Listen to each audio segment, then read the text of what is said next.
Riders, fans, the Motocross of Nations is over with. And the United States came out on top after an 11-year hiatus. There was even a year in there where they just said, why don't we go? I don't know if we can get on the podium. Let's not spend the money. We're just wasting money. Let's just bow out.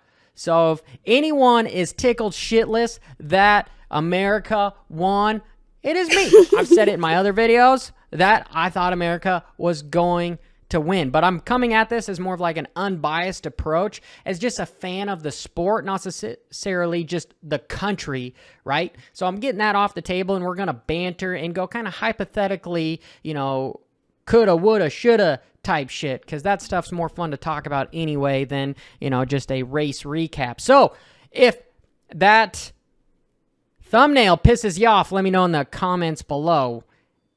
France.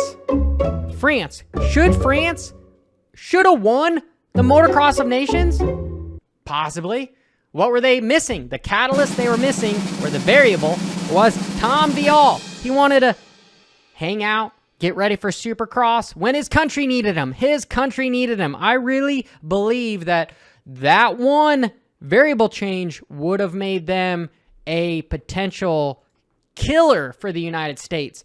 They only lost by 7 points, and if you had Ferrandis kind of finishing the way he was riding, plus Tom Vialle, they would have beat the United States or been incredibly close. Because if we look at France, Marvin Musquin was the weak link, which we knew Marvin was potentially going to be the weak link, depending upon if Dylan's back was okay. But, you know, he must have had a cortisone shot because he was up there crashing all over the place, arguably the fastest guy on the track besides Jet. And Ferrandis really should have won that second moto, where he ended up getting fourth. And the first moto, dude came from a almost dead last crash around the first corner and comes up with a sixth.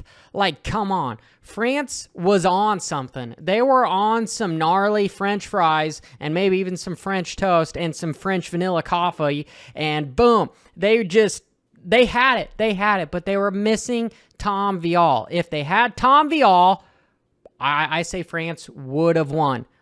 Continue the conversation down below. The next people that potentially had the ability to beat the United States was Team Australia, right? And I was arguing back and forth saying that it was either Hunter or Mitch Evans was the weak link, because Hunter kind of seemed like he got his ego involved in the outdoor motocross and he just had bad luck, but he put himself in those positions to make that bad luck, where it's hard for him to finish. He kind of had the Cooper effect where he'd have one good moto and then one bad moto.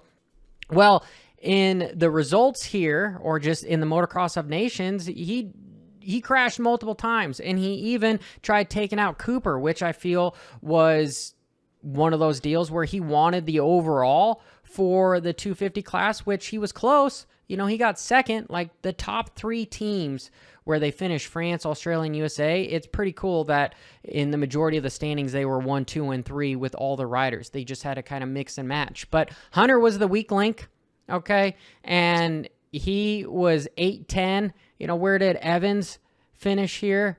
Mitch Evans with a 5:28. You know, okay, that was really the one that they dropped off.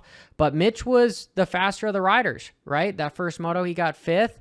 And I was concerned with Mitch's back as well because of his last crash in Turkey, but he was riding well, and the word on the street was, or hearing from his agent, that he was okay, and he was riding like he was okay. Hunter really was the one that needed to pull it together, and unfortunately, he's just kind of living in his brother's shadow. You know, you coming up with the little, you're the top dog, and then your little brother has a clear path of how to excel and what not to do because you're teaching him, and eventually he blows by you. You know, he just windstream around you and he's gone, and that's got to be playing a game in his head, which I really think Hunter making a change onto another team where he's the head honcho would probably be the best for him. And with motocross, if Hunter stays on a 250 and he's the head dude on the 250.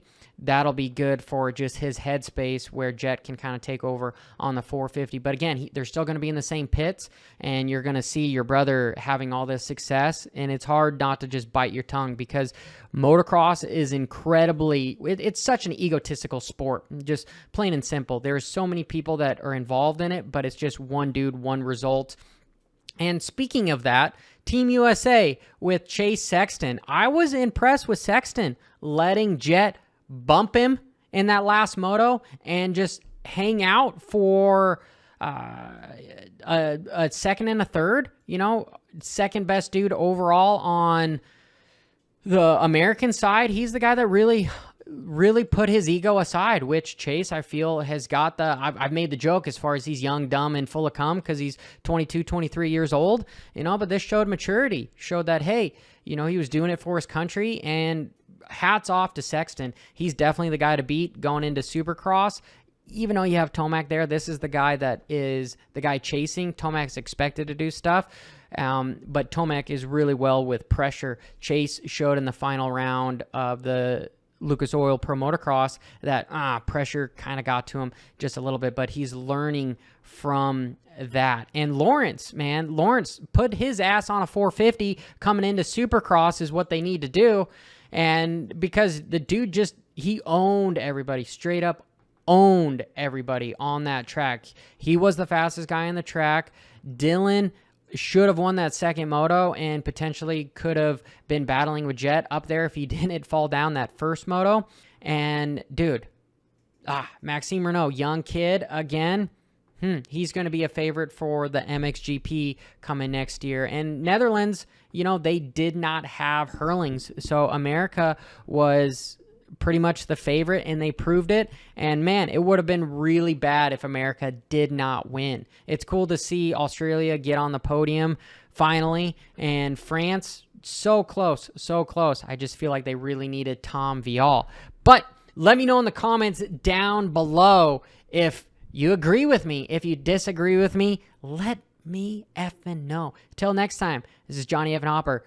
Keep it WFO.